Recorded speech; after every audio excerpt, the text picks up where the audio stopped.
right. Hi, everyone. Lovely to see folks here in our Zoom room, and welcome to those of you who I know are practicing with us after on the recording. It was interesting watching this mind this week. Well, it's always quite a show watching the mind, isn't it? But I've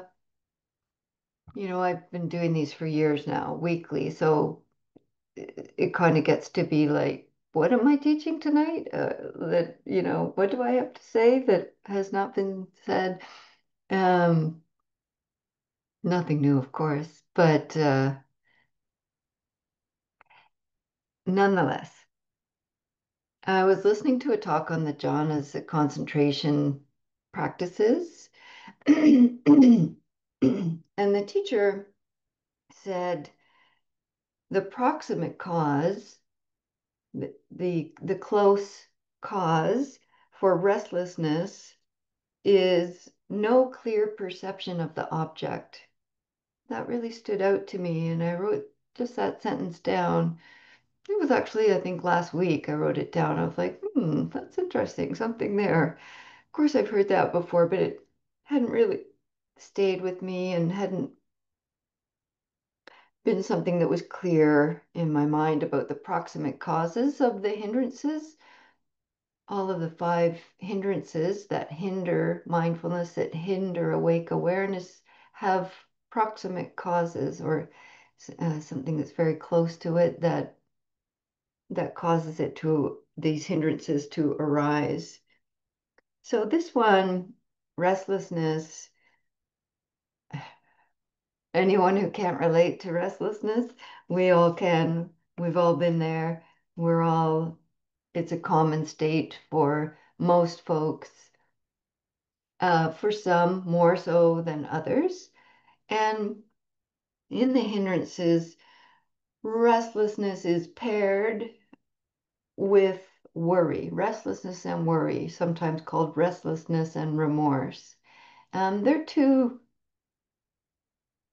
slightly different aspects, states of mind, but they're closely related in how they affect the mind. And so they're paired together in the list of five hindrances.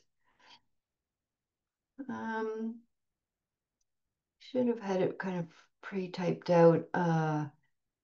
If people are interested in the Pali words for these, I'll put it in the chat at the end if anybody wants to research more or is interested in the Pali, and I'll also put it in the link down below the notes for on this recording. Uh, so what I was noticing was like I had that little note there. I was like, oh, that's an interesting one. Maybe there's a Dharma talk in there.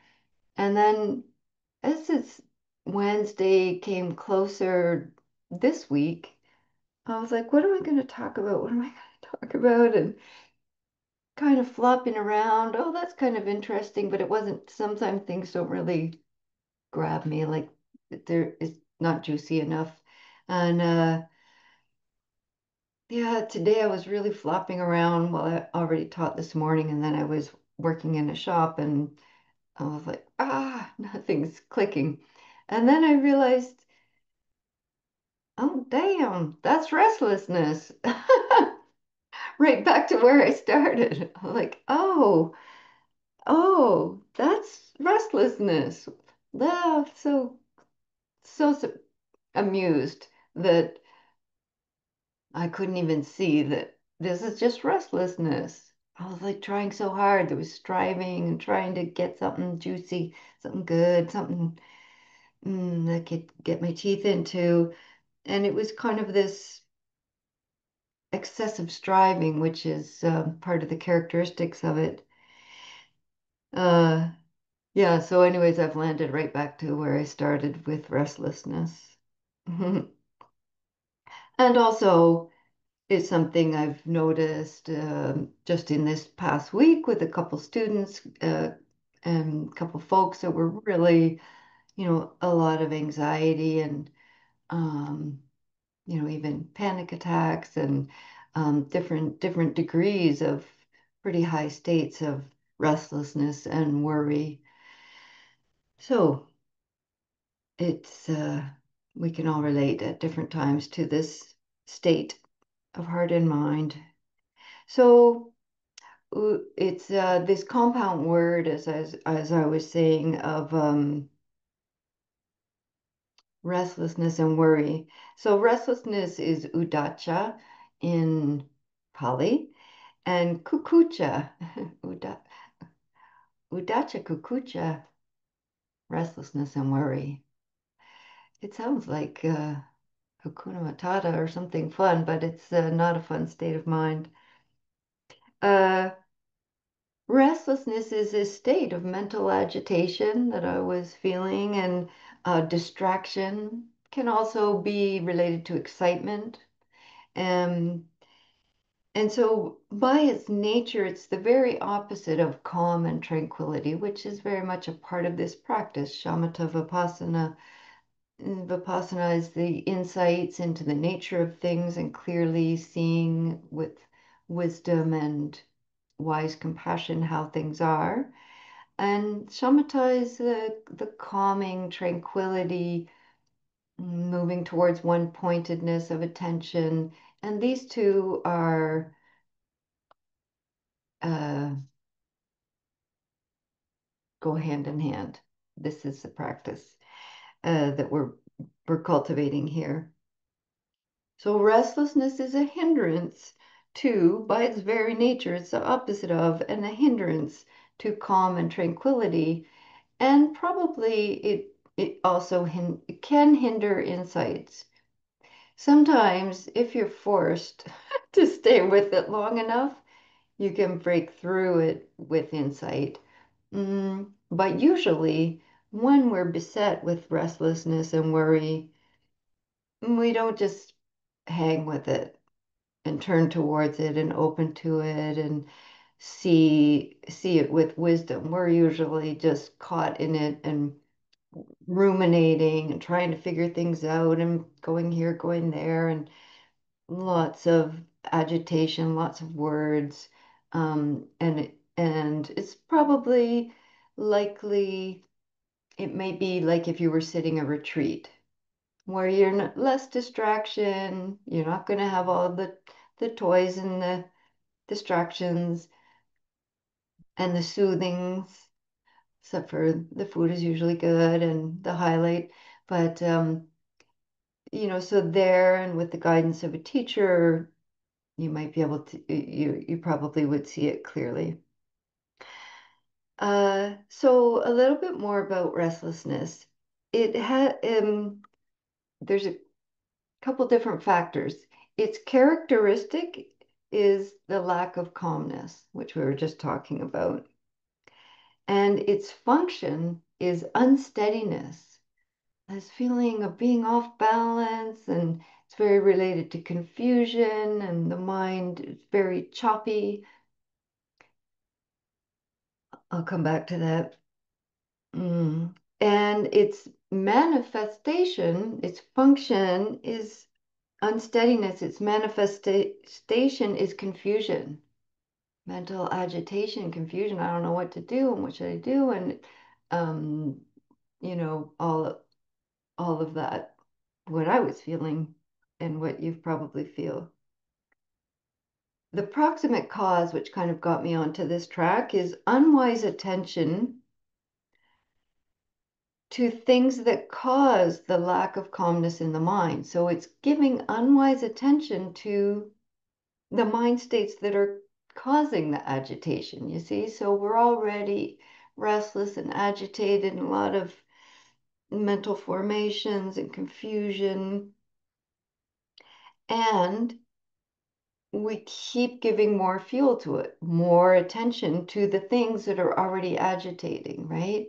Keep going over it again, trying to figure it out. And why did they do that? And what does it mean? And what should I do? And all the boundless forms that it can take. And so this is the cause for more restlessness. It's just adding kerosene to the flames by giving unwise attention to the actual things that are causing the agitation in the first place.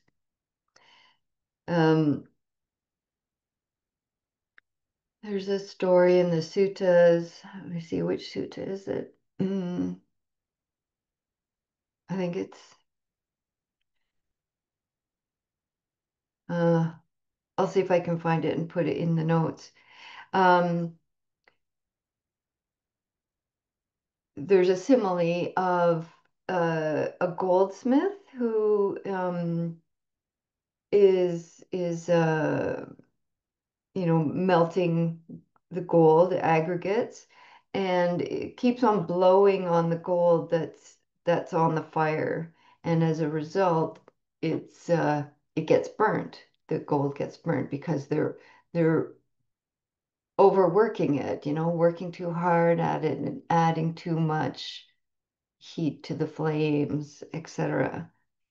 Um, kind of, and this is the excessive striving of it, where we just keep at something, keep keep at it. Um, so there can be an excess of striving and an excess of energy directed unskillfully.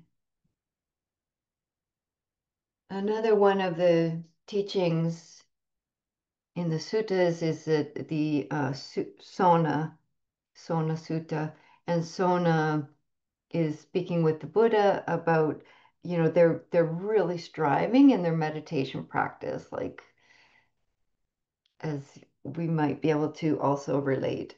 They're really putting too much energy and too much striving and effort.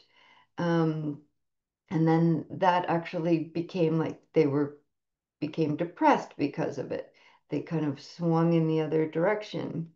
And the Buddha told them the simile of the lute, tuning a lute. You could think of any stringed instrument, and how if it's too tight, if the strings are too tight, it's going to produce that shrill, over tight sound.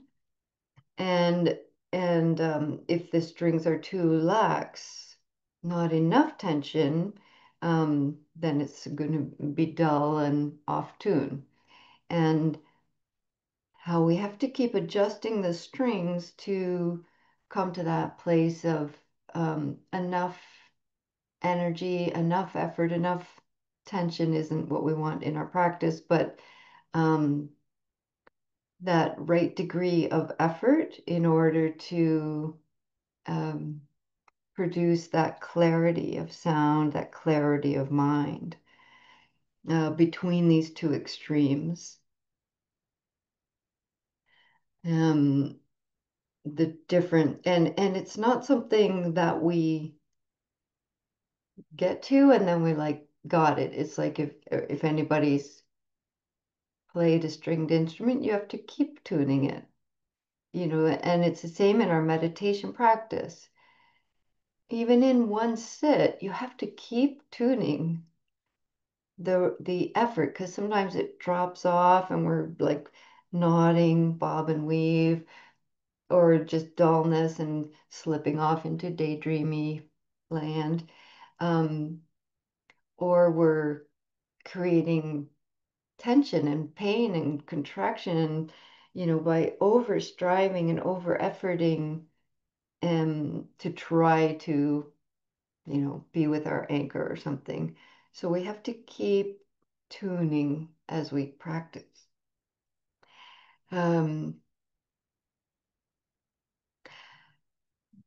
so that's kind of referring to our meditation practice. And another way for the arising of restlessness is in our daily life, the speaking of provocative words.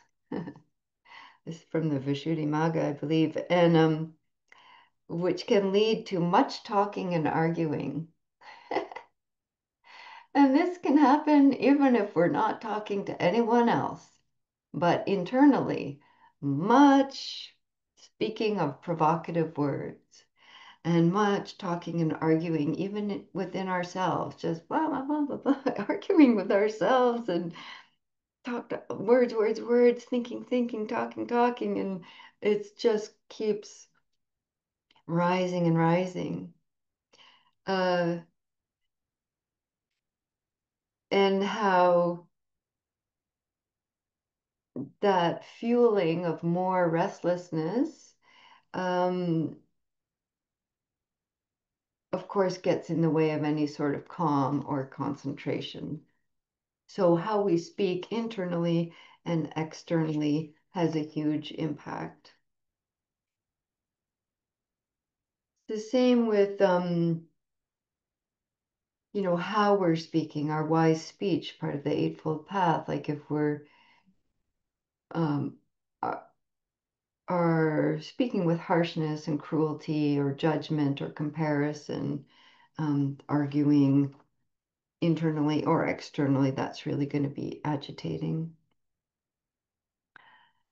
The other aspect, the kukucca, that's fun to say, is worry, sometimes translated as remorse. And so both of these have a similar, the kind of slight different directions. Sometimes restlessness is a bit more future mind, where we're thinking of what we're going to say and what we're going to do and how we should show up and who we want to become. And worry or remorse can often be related to things that have happened that we keep going over and over and over, reinventing as we go, of course. Um, that kind of ruminating. Sometimes these have also been described as the difference between the mental states of restlessness and the um, physical states of remorse and worry. Hmm, I think they're both physical and mental manifestations. So in one of the similes the Buddha taught around the hindrances, that there's a pond, or sometimes it's like a clear, shallow bowl of water that would be used as before mirrors, as a reflecting bowl. So you could look into this bowl of shallow water and see your reflection, uh, or a pond.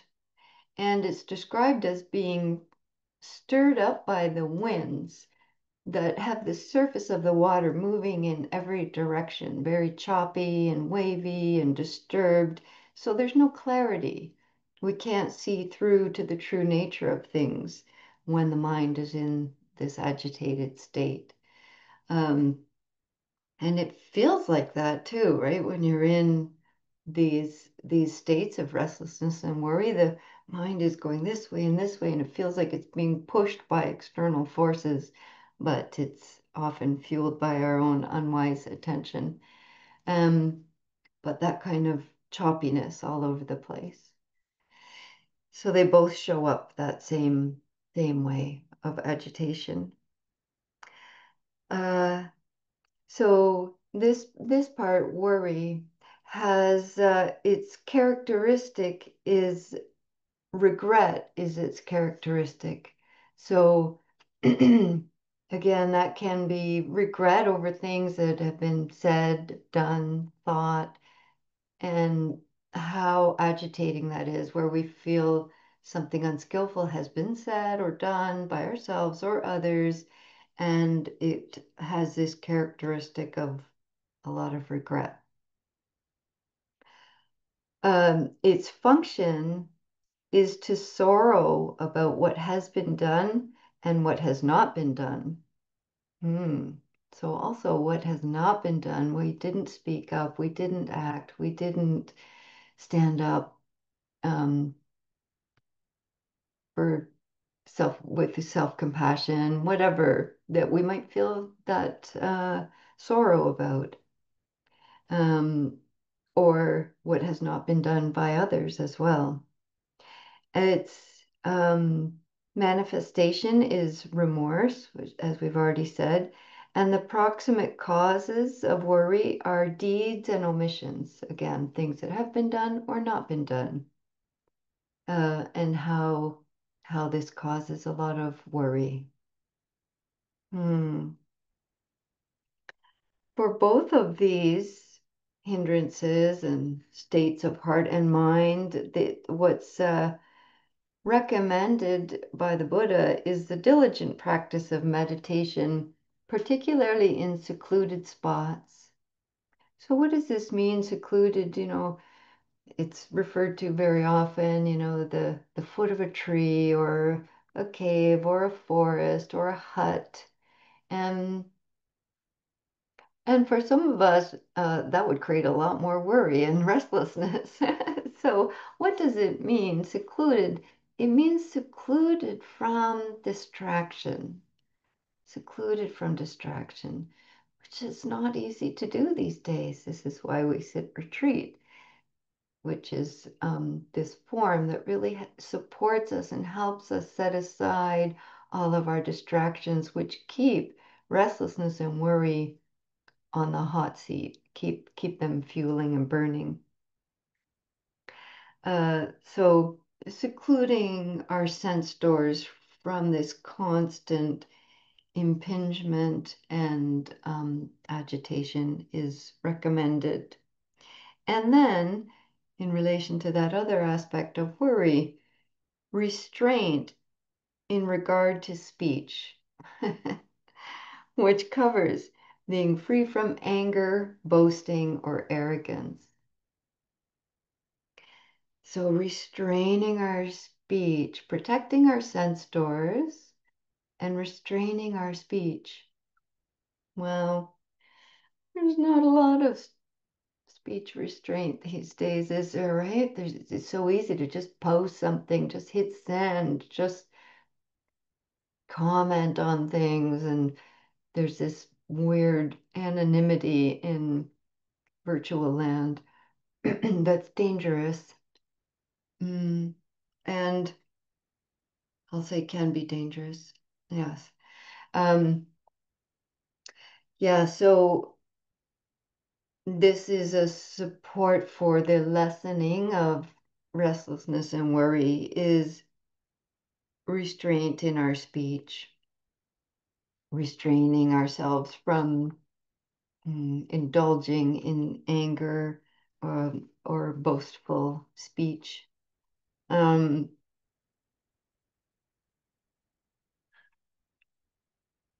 yeah, which we'll come to in our practice, but some of us practice every day with the our ethics, our sila, these five precepts that setting our intention every day to refrain from causing harm. One of them is with our speech. Um,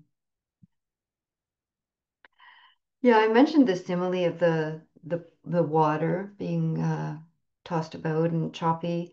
Another rather stark image that the Buddha in its another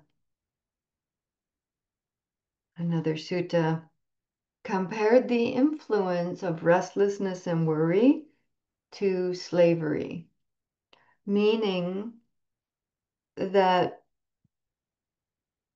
it's a state of mind where we are completely dependent on others and unable to go where we would like. We don't have the freedom of clarity, the freedom of mind to see clearly and to make wise decisions. The mind is enslaved with these mental formulations of restlessness and worry. And that's how the Buddha, one of the ways that it was described. Hmm.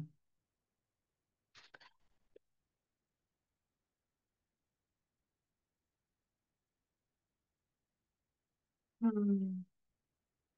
So one of the greatest, it's the beginning of the wise efforts of the Eightfold Path, one of the greatest supports with any of the hindrances is mindfulness. just being able to know that's what's up, just being able to name it, like I described for myself, like, what should I do? What should I do? Grasping, grasping. Mm. Oh, that's restlessness, you know? And just naming it, it was like, oh, could just let go of trying so hard. And oh, restlessness is here. I didn't need to do anything else with it. I didn't need to fix it or um do something particularly to remedy it because just knowing it was enough of the wise effort to just let that be. Restlessness is here. It's arisen, conditioned arising. In the light of mindfulness, it eased um, greatly. Sometimes it's not that easy.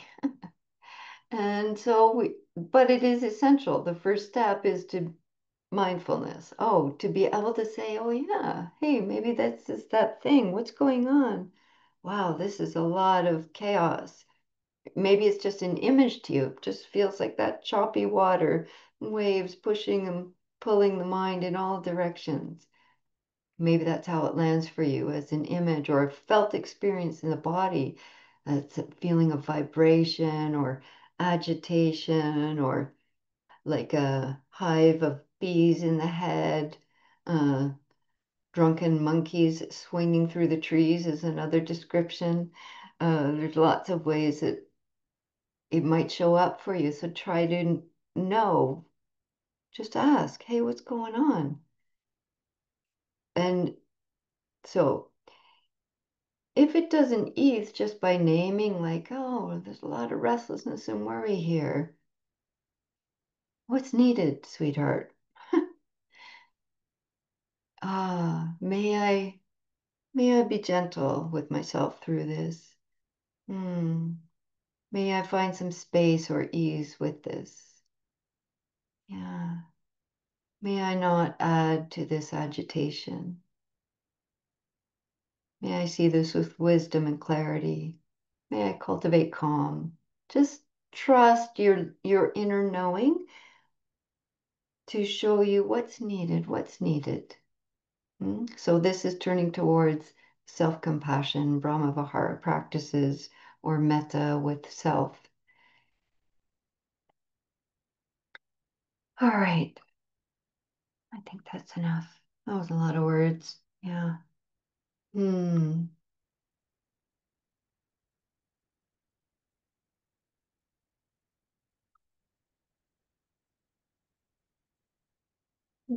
So I guess I'll just pull out this one thread to understand that the proximate cause of restlessness and worry is unwise attention to the object. So we can see that by putting unwise attention on the actual agitating thoughts, the fuel is creating more agitation. So that's when we turn towards it, name what it is, practice some self-compassion, and then maybe redirect our attention. Um, you know, listen to the sounds around you, see where you actually are, taste what you're actually eating, redirect yourself to um, some other attention other than just continuing to ruminate. All right, now I really am stopping. Okay, so let's do a practice. Let's do a practice. We're gonna hopefully cultivate some calm with some self-compassion and some settling of our hearts and minds in relation to these qualities that we've all experienced. And certainly even the Buddha experienced, and that's why he was able to teach us about it. Okay. Ah. So find a posture that feels comforting and gentle and caring, but also upright and stable. So we want to cultivate stability with our posture. So you might see if you need a little more width with your, I've taken my feet and knees a bit wider so I feel nice and wide and stable. Feet are on the ground, or if your feet are elevated, that's fine as well.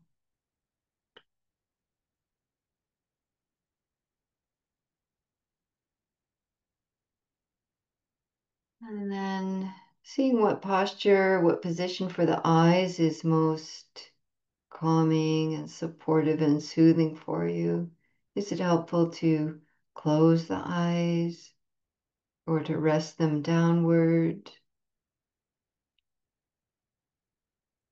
or to rest them on a still point or something peaceful or beautiful?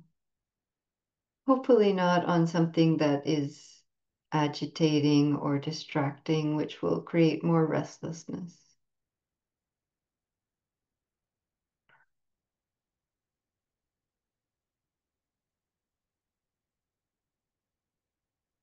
And as the eyes come to rest, the muscles of the face, remember, rest. The forehead becomes a little wider.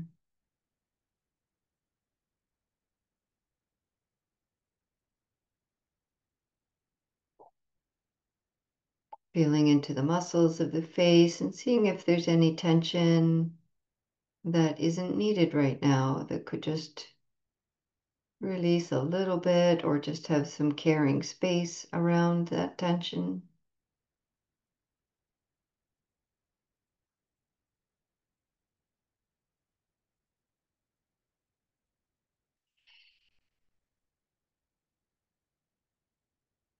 Sweeping awareness around the skull and the neck, throat.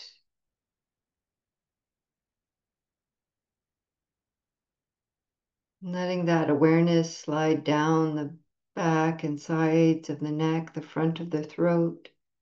Letting the shoulder bones settle down.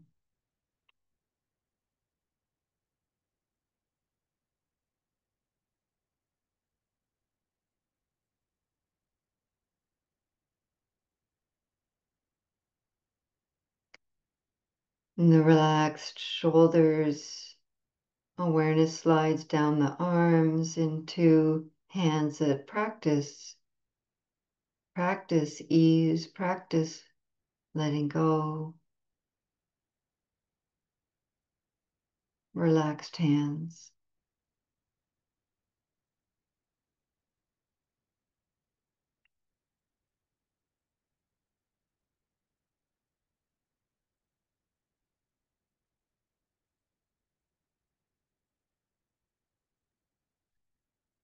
Seeing if there's tension through the chest or the lungs, the heart center, the back of the heart.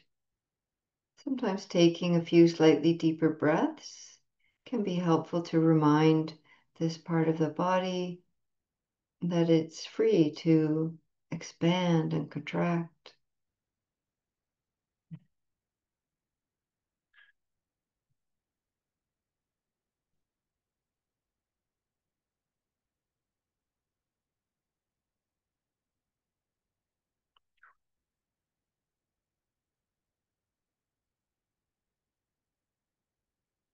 These mind and body and heart states of restlessness and worry can often manifest in the deep muscles of the abdomen, further back towards the spine. This inner contraction that presses on the vagus nerve and keeps us in these fight, flight, freeze activations. So seeing if perhaps a soft breath in the belly, or just inviting some space, softness, ease into the deep inner belly, bringing calm to the body, calm to the mind.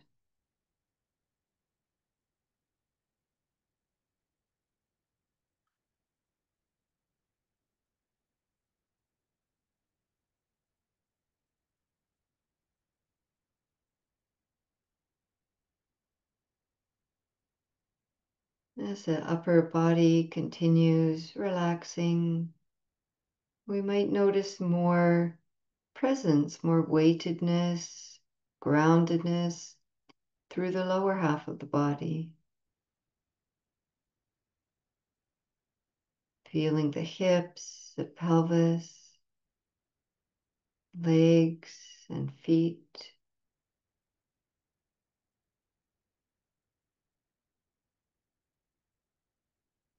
Steady.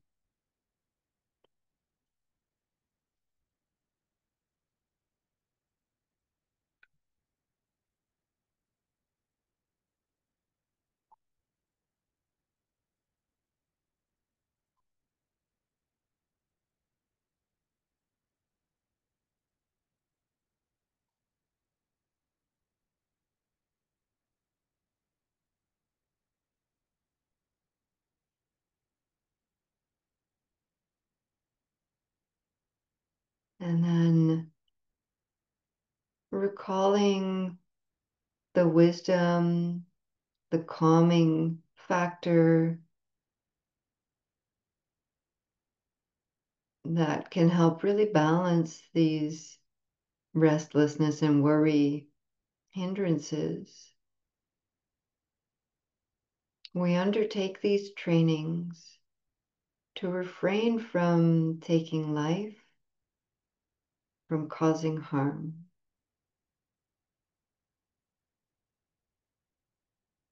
I undertake the training to refrain from taking more than is freely offered to me.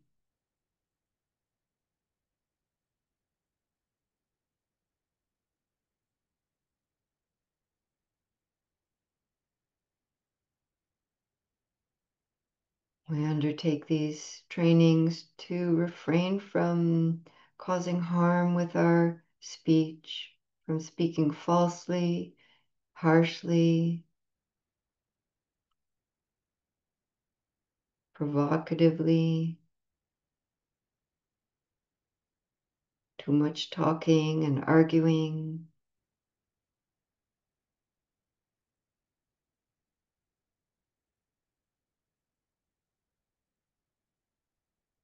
We undertake these trainings to refrain from causing harm with our sexuality or sensuality.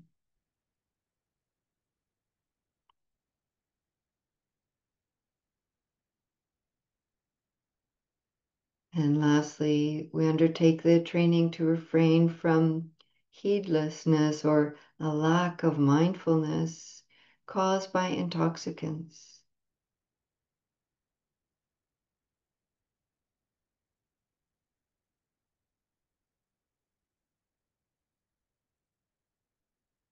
And feel that to whatever degree is available to you, to the best of our ability and intentions, these wise efforts will cultivate more calm, more wisdom, more tranquility.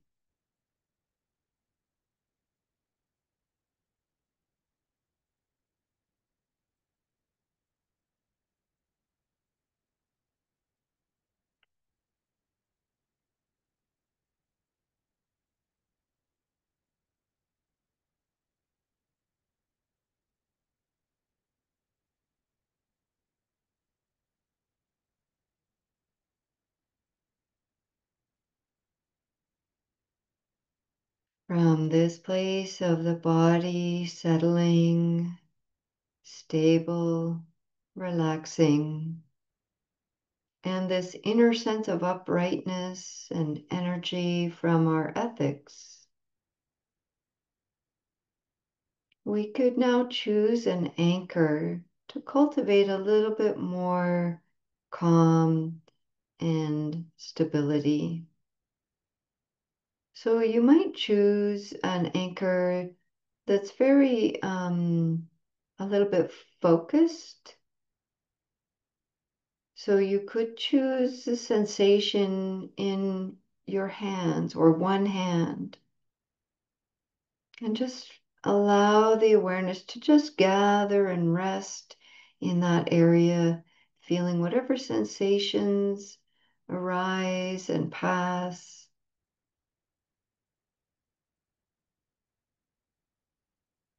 Or if you're used to working with the breath as your anchor, you might choose one point of the breath.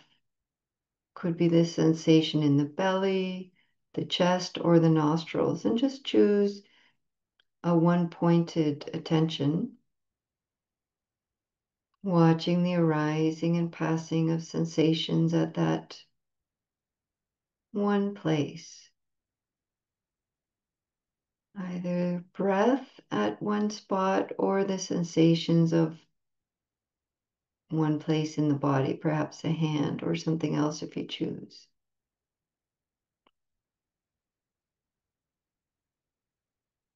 And then, like a flashlight that has an adjustable end that can really zoom and brighten onto a narrow focus, let awareness gently be magnetized to the anchor you've chosen. Just zoom in and brighten, rest on that anchor, with that anchor.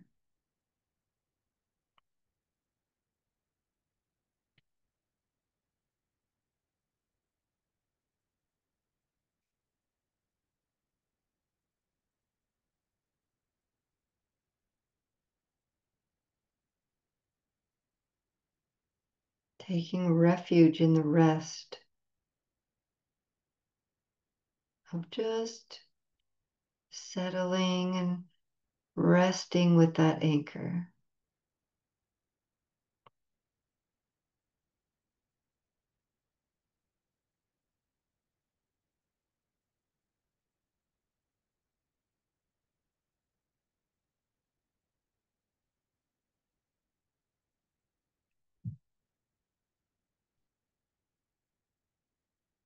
If the mind starts to push and pull, like the choppy waves, maybe I should do something else, or think something else, or attend with something else. Just recognize that's a bit of restlessness and zoom in again on your anchor. Rest there.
And then, like tuning the lute, if you feel your focus is creating tension or too much striving, if it's too tight, Might need to just loosen up a little bit. If you feel it's not focused enough, you're kind of slipping into dullness or sleepiness or fantasy, you might need to tune up that string a bit, tighten it up, brighten the attention on your anchor, brighten the curiosity.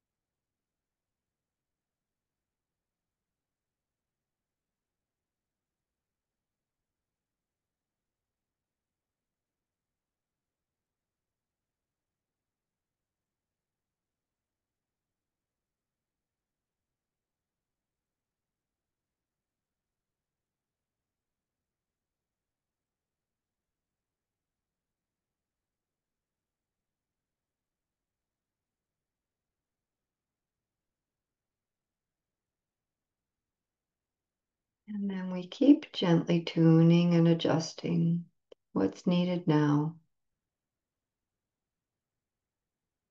Which part of the breath is most calming?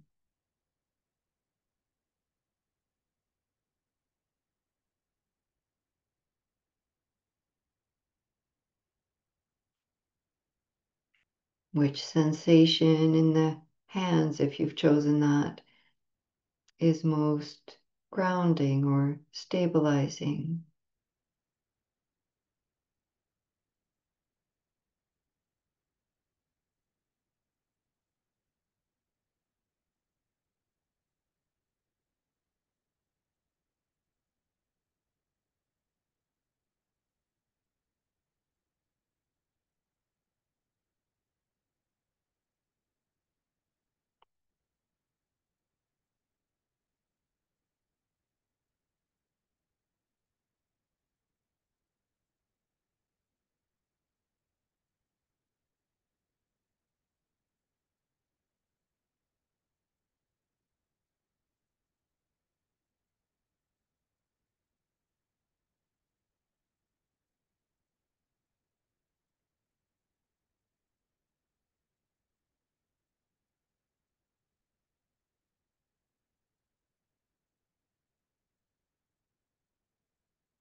And we might see or feel the sensations in the body and the mind of that pond or bowl of water becoming calm and still.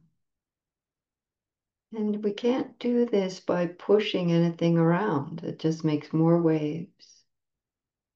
So we just let go, relax, stay wide and awake, and allow clarity to arise.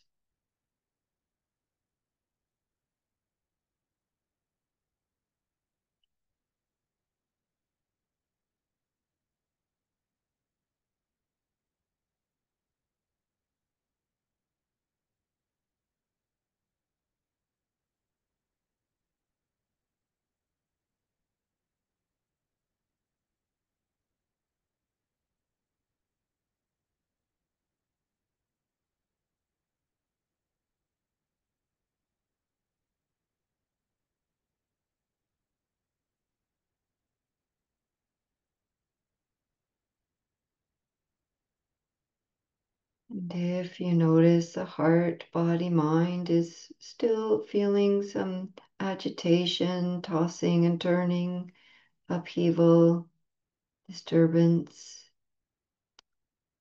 we might turn towards it with some self-compassion and metta. What's needed, sweetheart? May I be kind and gentle with myself.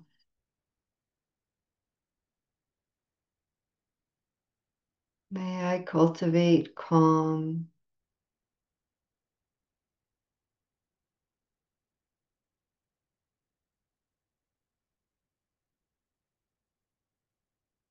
May I grow wise attention.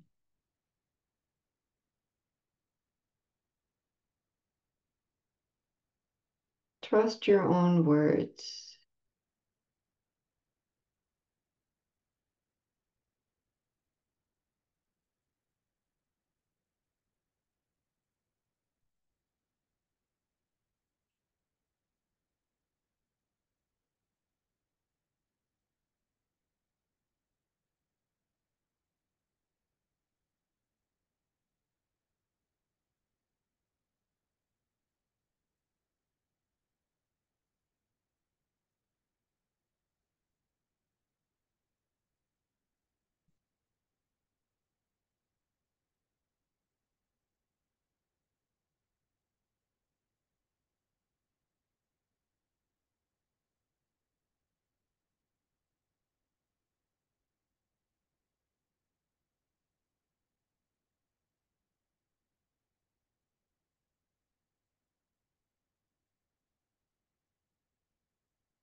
May I be free from confusion and worry.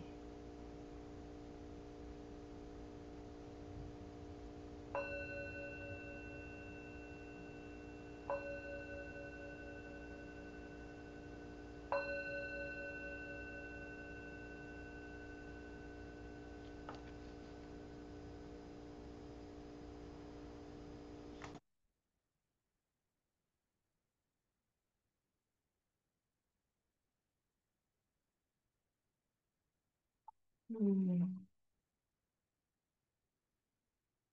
So if you've practiced with us here on the YouTube channel, thank you for joining us. Please also check the links down below for upcoming day long that is this Sunday online, so accessible. It's a sliding scale, and it's a day of practice, a day of retreat for white identified anti-racist meditation practitioners. A day to take care, to rest, to come together in community, some Dharma talks and somatic practices and joy practices, and uh, so that we're taking care of ourselves so that we can continue do our work, so that we can continue doing the work. Yeah. So please check that link. We'd love to have you join us. Thanks for being here.